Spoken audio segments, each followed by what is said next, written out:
guys, this is Kayla. And this is Becky, and we're with A Couple of Bees Read. Yes, and we also like to review wine. So what is our weekly wine, Becky? Well, from one of my favorite wineries of Scout and Cellar is Dove Hunt Dog. I love their Pinot Noir, but this one is their Cabernet Sauvignon. And I learned something about Cabernet Sauvignon grapes. I learned that they were see if I have my notes, if I can remember, they were a combination of the Cabernet Franc and Sauvignon Blanc grapes that in the 1750s, someone put them together to create a Cabernet Sauvignon grape. So, I mean, they've really only been around for a few hundred years. Yeah.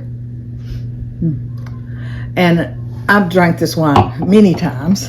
I don't know if you've had it before. Good. I know, it's one of my favorites too. Plum or black cherry? Black cherry. There you go.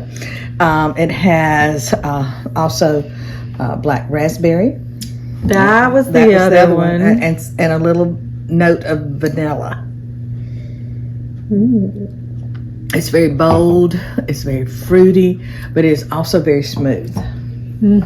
I love this wine. It's one of my favorites. So Dove Hunt Dog is just one of my favorite wineries. So I really like it. It's the perfect wine for the holiday season too. Oh, it is. It's a beautiful, I mean, you can look at the color. It's just a beautiful red.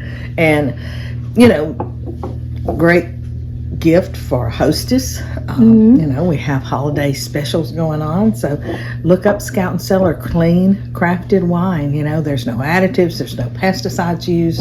And in the health conscious world we live in today, I mean, I think that should be really important, especially, you know, if you want to drink a really good wine. Right. And they're not astronomically priced either. So this is an excellent wine. So please give it a try.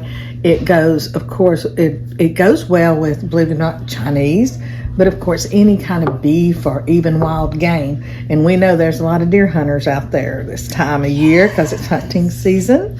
And so this would pair well with venison, something. Okay, so give it a try.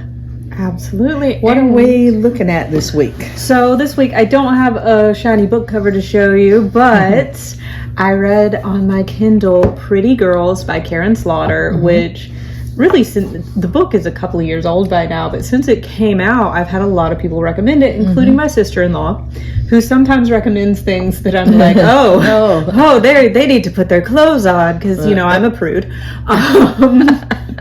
But she recommended it, so I hesitated to read it because I was like, if it's just going to be things that are going to make me want to close my eyes.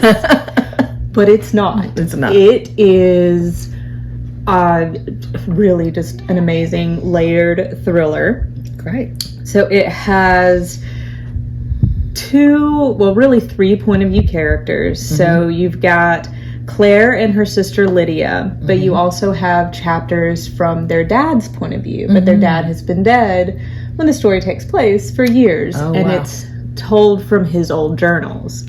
So when Claire... That's cool. Yeah. When Claire and Lydia were younger, their sister disappeared.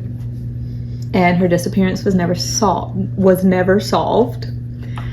And they've since grown up. They've been torn apart. Like their family, they don't talk to each other. Their dad committed suicide. So it deals with, you know, this family that's gone through this hard time. Anytime a girl is mentioned on television as she's missing, they're reliving that trauma. Right.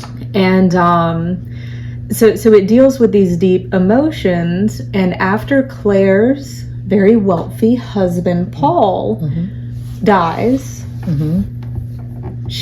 Claire realizes that Paul isn't who she thought he was. And there are so many twists.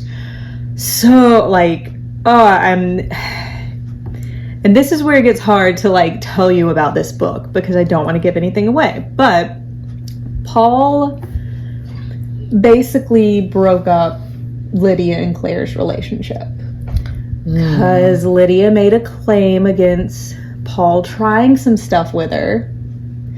And Claire chose to believe Paul instead of her sister. And she should have believed the sister. Yes, because it turns out Paul is just, you think this dude's real bad. Mm-hmm. Oh, he's even worse. Oh, and you think he's going to eventually, no. The more Claire digs up, the more she realizes that her husband was just really an awful person. Mm-hmm. And Lydia comes in and they start researching and figure out what he's done, and it has a lot to do with pretty girls who have gone missing, similar to their sister. Uh-oh. And they uncover a lot of nefarious plotting, a lot of politicians who are into stuff like Jeffrey Epstein style conspiracy depth. I've read some really amazing thrillers this year, but this one, it's like, it almost feels like I'm reading a different book because it's separated by sections. Like book 1, I think it's up through book 7. And it's not that terribly long. It's just that well done. And by the time you get to the end of this section, there's a new twist, and you're like, oh my God, what kind of book am I reading now? It's so good.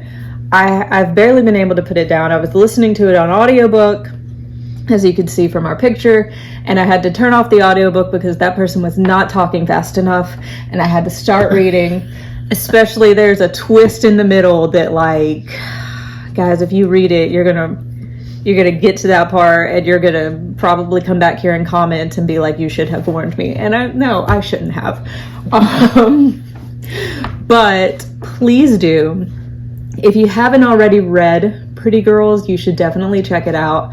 I know a lot of Karin Slaughter's stuff is being picked up for television recently, and I hope this is one they pick up. Although, if they do, it's going to be very triggering for some people because it does deal with bad stuff happening to young women. So if you are easily triggered, maybe not the Karin Slaughter book for you. She has a lot of other great books, but if you need a book that is twisted and it's going to keep you guessing every other page and make you laugh and make you cry, this is a great read.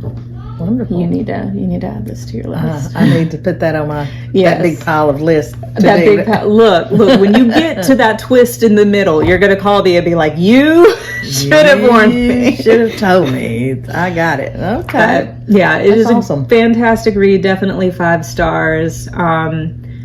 I've read some of Karin Slaughter's book, but this is by far my favorite. Okay. So, I don't think I have ever read one of her books. I've heard about her and I plan to read, but I just haven't done it yet. This one, hands down, my favorite. I haven't read very many, but I feel like after this one, I'm going to go back and read a lot more. Okay, well, maybe that'll be the one I pick up and read. And you know me, I'll have to buy the book because I like the hard copy.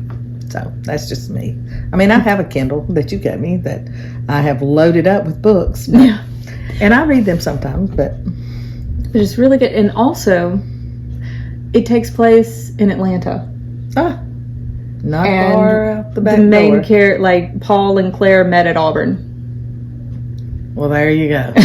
Paul, you're the worst Auburn fan. But thanks a lot, fictional character, for ruining my alma mater. But so it's also really interesting when you read a book that you've been to that location and you're kind of like, oh, I know exactly where they are. Yeah. Well. So it's a good fun read. Definitely pick it up. 5 out of 5. And while you're reading, you should also enjoy some wine. That's right. And if you have read the book, tell us what you think about it in the comments. But don't give away that middle twist. Yeah, don't do that because I want to read the book. Okay. All right. Thank y'all. Bye, guys. Have a happy holiday. Happy holidays.